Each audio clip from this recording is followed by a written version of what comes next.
জীবনের পথে চলতে গিয়ে আমরা সবাই কম বেশি সমস্যার সম্মুখীন হই। কখনো কখনো মনে হয় যেন সব পথ বন্ধ হয়ে গেছে, কোনো আশার আলো নেই, তাই না? যখন চারপাশে সব কিছু এলোমেলো মনে হয়, যখন প্রিয়জনরাও হয়তো দূরে সরে যায়, তখন নিজেকে বড় একা মনে হয়। মনে হয় এই বিশাল পৃথিবীতে আমি একেবারেই একা। কার কাছে যাব?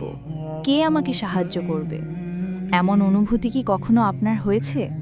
এই একাকিত্ব, এই হতাশা, এই ভার যেন বুকের ওপর এক বিশাল পাথর চেপে বসেছে।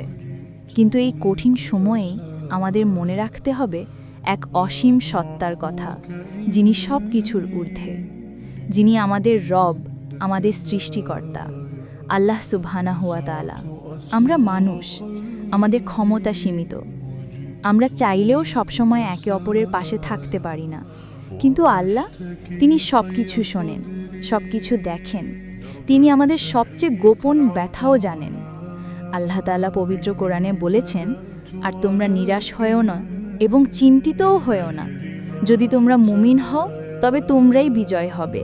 সূরা আলে ইমরান আয়াত 139। দেখুন, আল্লাহ নিজেই আমাদের বলছেন, হতাশ হতে মানা করছেন। তিনি আমাদের বিজয়ীর বেশে দেখতে চান। যখন ফেরাউন তার বিশাল বাহিনী নিয়ে মুসা আলাইহিস সালাম এবং তার অনুসারীদের পিছু ধাওয়া করছিল, সামনে ছিল অথই সাগর, পেছনে শত্রু, তখন সাহাবীরা বলছিলেন, আমরা তো ধরা পড়ে গেছি। কিন্তু মুসা আলাইহিস সালাম কি বলেছিলেন? তিনি বলেছিলেন, কখনোই না, আমার রব আমার সাথে আছেন, তিনি আমাকে পথ দেখাবেন। সূরা শুআরা আয়াত 61 থেকে 62। আর ঠিক তাই হয়েছিল। আল্লাহ তাদের জন্য সাগরকে বিভক্ত করে দিয়েছিলেন। আপনার জীবনে কি এমন কোনো মুহূর্ত এসেছে যখন আপনি ভেবেছিলেন আর কোনো উপায় নেই, যখন সব দরজা বন্ধ হয়ে গিয়েছিল? হয়তো তখন আপনি আল্লাহর কাছে কেঁদেছিলেন, দু হাত তুলে সাহায্য চেয়েছিলেন।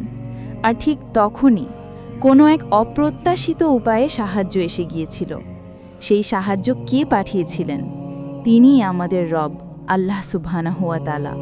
তাই আজ আমি আপনাদের বলতে চাই, কখনো হতাশ হবেন না, কোনো পরিস্থিতিতেই নিজেকে একা মনে করবেন না।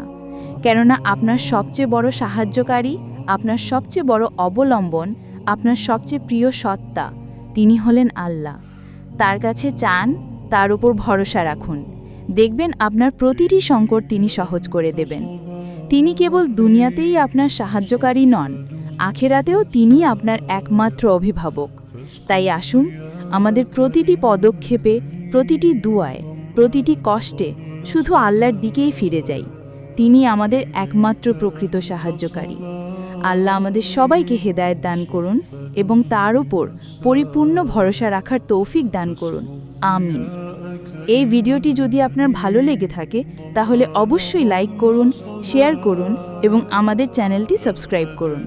আপনার মূল্যবান মতামত কমেন্ট করে জানান।